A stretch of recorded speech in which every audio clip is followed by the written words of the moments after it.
Everybody, okay, so this video today is going to be one of the first in the series about 20th century dictators.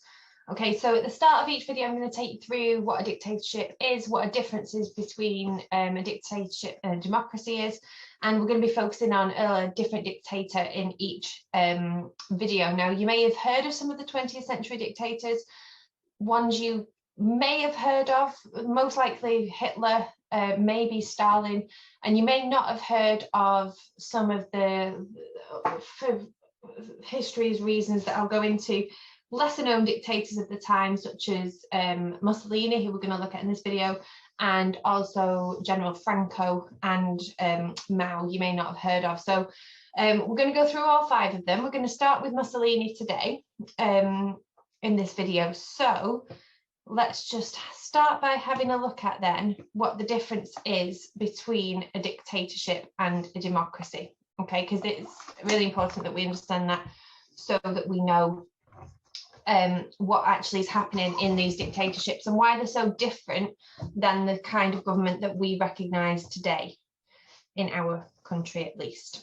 Okay, so between 1919, that's the year after the end of World War I. Now, we will see how World War I comes into this quite a lot, and some of the effects of the war are, one of the effects of the war is the rise of dictatorships in different countries, and revolution in Russia also leads to the rise of dictatorships. So between 1919 and 1939, so the end of World War I and the start of World War II, what's called the interwar period, over 30 countries became a dictatorship. Now, that's a lot of countries. That's a big, big change in quite a short amount of time, that. So this was largely due to problems caused by the First World War. People believed a single, stronger leader was needed to solve the problems. Now, this is particularly the case in Germany, so I'll come back to that in the Hitler video later on. So let's have a look then the difference between a democracy and a dictatorship. A democracy, the origins are in ancient Greece. It developed gradually over hundreds of years, mainly in Europe and the USA. So the beliefs of a democratic society then, ordinary people have a say, okay? So when we say ordinary people have a say, that is down to this here. They are able to vote. So they have a say in how their country is governed. They vote in regular elections. Just get rid of that and just highlight that there. So they vote in regular elections in which there are several political parties to choose from. Now, choose here is a really, really key word. Okay, the fact that people actually have a choice is what one of the main things that separates a dictatorship and a democracy, because the choice element is taken away when we get to a dictatorship. So the people are represented by the organisations they elect, for example, a parliament, which we have in our country, or councils. The people have a number of freedoms or rights. So we've got freedom of speech, freedom of information, freedom of belief, freedom in law, and freedom of association. Okay, and in this period, examples of democracies are Britain, France, and the USA, thankfully still democracies today. So dictatorships, so for thousands of years, some people have tried to totally control others. The controllers are usually backed up by large numbers of supporters and weapons. There's two key things to keep in power in a democracy, those two things. So ordinary people have no say in how their country is run. There are no regular elections because the country is run by one political party or one man. Okay, the dictator, who's backed up by his supporters and his army using those weapons. So people don't have very many freedoms, as we'll come to see as we look at these dictatorships. So there is no free speech. They're likely to be arrested if they criticise a leader. There is no freedom of information. It's what we call censorship. The press is censored, so they can only release information that has been approved by the party or the man. No, not all religions are allowed, if any. We'll see in Nazi Germany, for example, there's absolutely no religion. And there is no legal freedom, so the police can literally arrest who they want. Normally they have secret police and spies as well. And people can only join groups or associations allowed by the dictatorship. So there's a lot of control on people's lives in a dictatorship compared to a democracy. So the dictatorships in the 1920s, we've got Italy, Spain, the USSR, which is now Russia, and Nazi Germany, as well as China, which we'll have a look at. So there are some examples.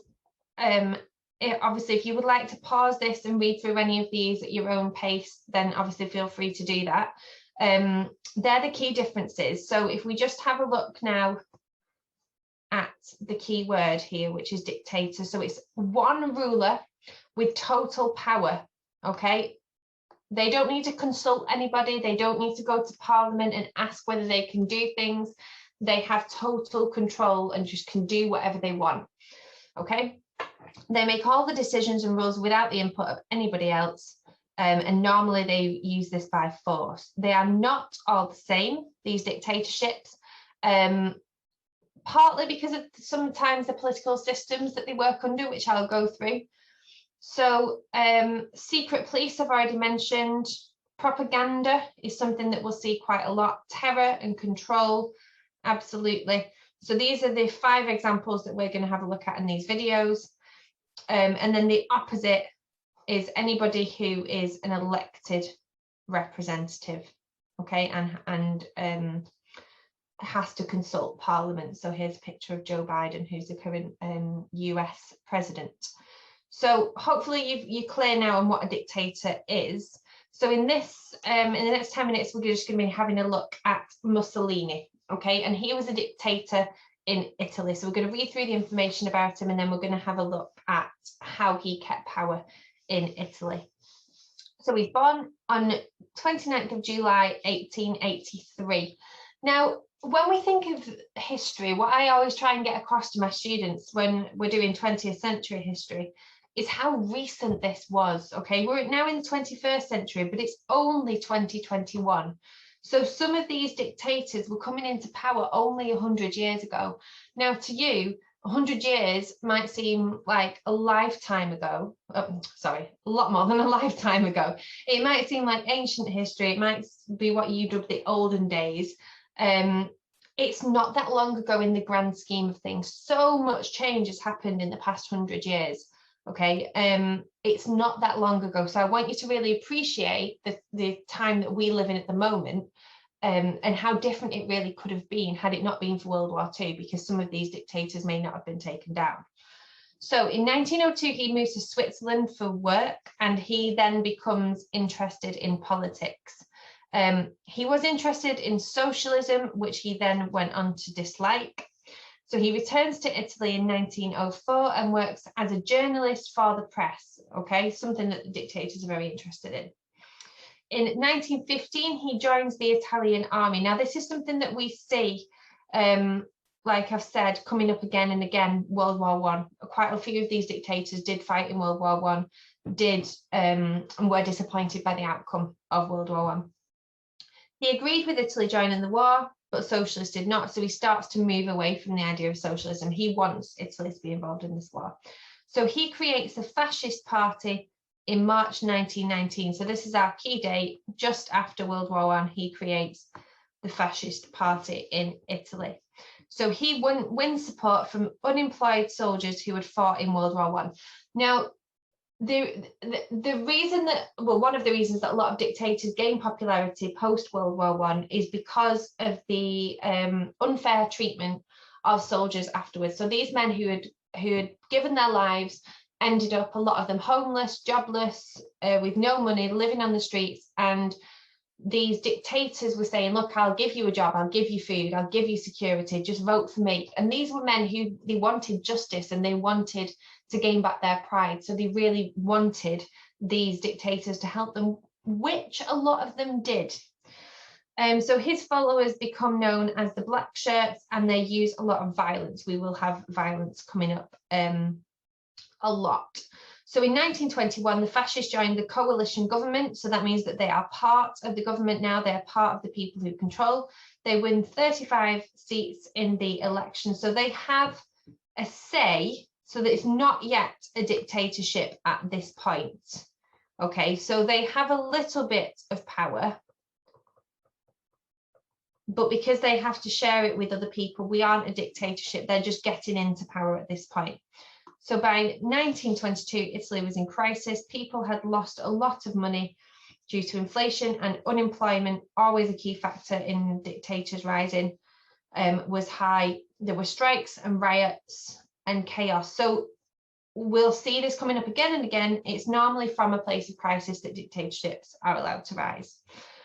So Mussolini organises a march on Rome in a bid to take power. So he's got 25,000 men taking over Rome, and they take over the railways, which was the main form of transport and communication at that point, and the government offices.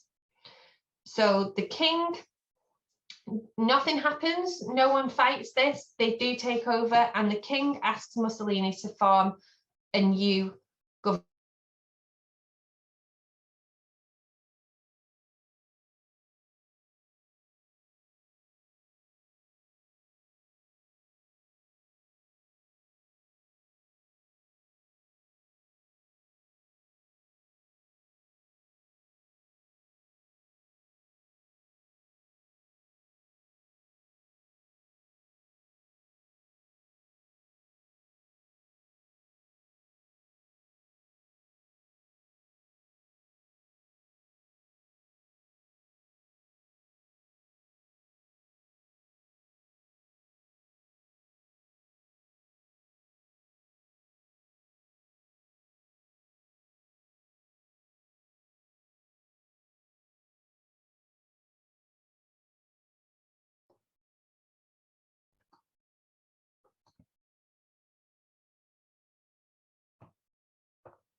So at this point, they become a dictatorship. A lot of the dictators do use violence, and they do use threats to actually get into power. So whether they would have been voted in if the people just wanted to vote, we don't know, because they do say, you know, basically they stand at the election stations with guns and they watch who people are voting for and say, basically, you vote for us or else. And that's how they win so much of the vote. And that happened in Nazi Germany as well. Very, very common. So in 1925, he declares that he is the dictator of Italy. So as we see, we looked at our key things of the dictatorship. He gets rid of elections completely now, so they are in power until they say so, or they're taken down, and he gets rid of freedom of speech. So 31 people are put to death in the next 2 years, because if you spoke out against him, you're either imprisoned or exiled. So he sets up a network of spies to keep an eye on people and to get rid of anybody who goes against him. So by the 1930s, so they've been in power now, absolute power for at least 5 years. They dominate all aspects of everyday lives. He wants to take over new territory. He invades Abyssinia, which is now in Ethiopia. A lot of death because of that. And in 1940, he declares war on Britain and France. He was imprisoned and overthrown in July 1943, and that's the year that Italy pulls out of the war. And he runs away, but he was captured and shot on the 28th of April 1945. So from 1943, they had quite a long time in power, actually, the dictator, the fascist government in Italy. They've got about 18 years of oppression in Italy during that time. So obviously, this is a very, very brief overview of Mussolini's dictatorship. We haven't gone into what everyday life was like for people, because I just want to give you an overview of his form of dictatorship, his form of government, rather than everyday life. But obviously, there's a lot more that you could actually go into and have a look at by this. So we'll have a look at what how Mussolini kept power then. So let's have a look at this passage here. It says, each dictator's story is told one by one. They overlap and learn from each other, but all learn from Mussolini, the pioneer, which means the first person of modern political theatre and the master of propaganda. So that's manipulating information to make people think a certain way. So he's an actor.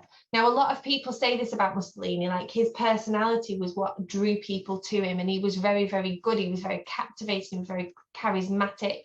And even though he was quite small, I believe, but he had this air about him that just drew people to him. He was a stage manager, an orator, which means somebody who speaks, and a self-publicist. He allowed his ideology to remain vague while spending more than half of his time curating his image. Okay, so that means building up this image of himself that people can support. Italy was a newspaper with Mussolini writing the front page every day. He knew that a picture of him taking flying lessons was worth any number of carefully argued editorials. So he was really about the way he looked, not in a vain way, but in a political way. So after his first propaganda radio broadcast in 1925, 40,000 free radios were distributed to elementary schools between 1933 and 1938.